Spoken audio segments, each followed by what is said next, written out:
to the representative of Project Citizen Philippines, school heads, my teammates, accept my warmest greetings.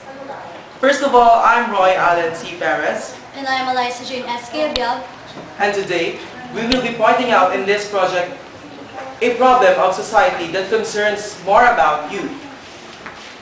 The problem pointed out in this proposal is the absenteeism of students here in our school and their presence in internet cafes during school hours.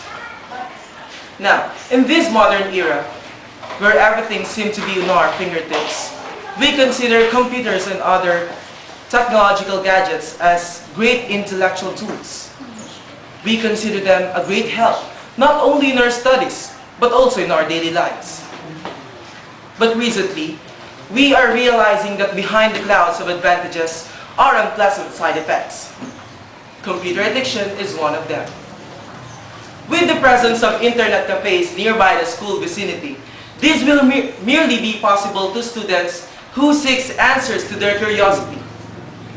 Although the presence of these dens helps in some other way around, such as giving an ample place for research works, rush projects, assignments, and other educational activities, it also exposes young minds into unruly activities such as online gaming, which gives them bad psychological effects. Now let's focus our attention on the graph below. In this graph, with our 30-day observation starting August 3 and ended up in September 17, we can conclude that absenteeism among students had increased with 12.84%. And this is very alarming, knowing that this research is only for 30 days. So how much more for a year? Now let's proceed in this pie graph. As you can see in this pie graph, more students commit absenteeism and neglect their classes because of playing online games.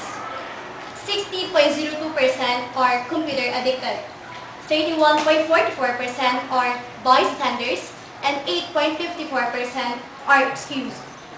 With the increasing absenteeism rate here in our school, the quality of education received by the students has gradually decreased, as shown from the results of the different examinations taken by the students here in our school, such as the NCAE, which is taken by all the fourth-year students. We belong to the least rank. The role of the teachers to become the second parents and the responsibility to guide the students are not being accomplished, for they are not attending their classes. Now, in the case of the parents, the sacrifices and the hard work that they gave to their children just to give them a better future all came worthless. Students tend to neglect their classes just because of going into their hobby of playing internet games. Now, how can we solve this problem, or to at least minimize its effects to the student? That's all for the first panel. Thank you. To our board of panelists, friends, teachers, co-speakers, ladies and gentlemen, good morning. From our problem, presence of students in computer shops during school hours, our team have launched action research, which aims to find for related existing policies related to our problem. And luckily, we have found some. The first one is the operation of billiard hall, arcades, internet cafe used for games within the radius of 100 meters from any educational or religious institution is prohibited. Second, all minors, particularly school children, are restricted to play in computer shops during school days.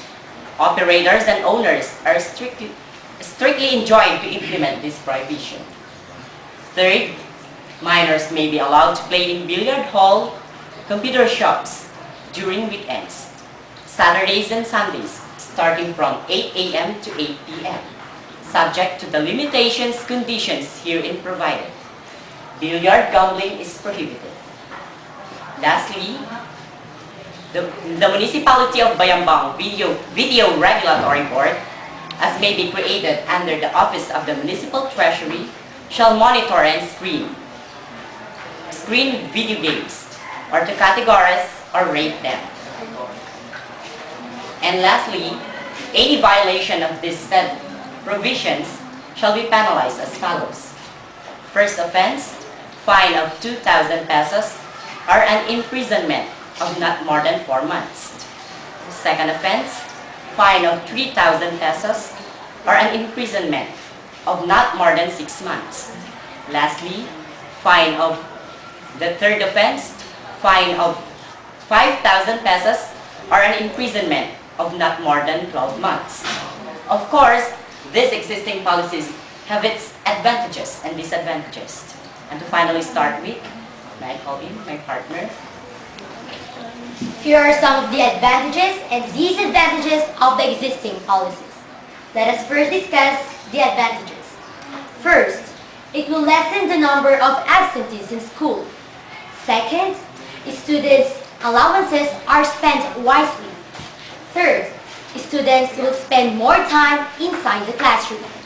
Fourth, students can focus more on their studies. Fifth, students will surely participate in school activities such as sports. And lastly, parents can ensure that their children are spending most of their time inside the classroom. Let us now proceed to the disadvantages of the mentioned policies.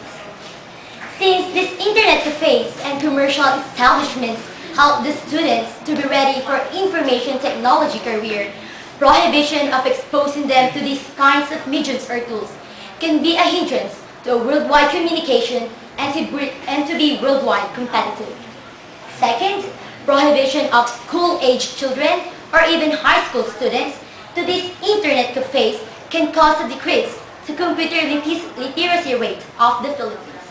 And last but not the least, computer owners and operators will surely disagree from the existing policies because it will affect their income. This is the panel 2. Thank you.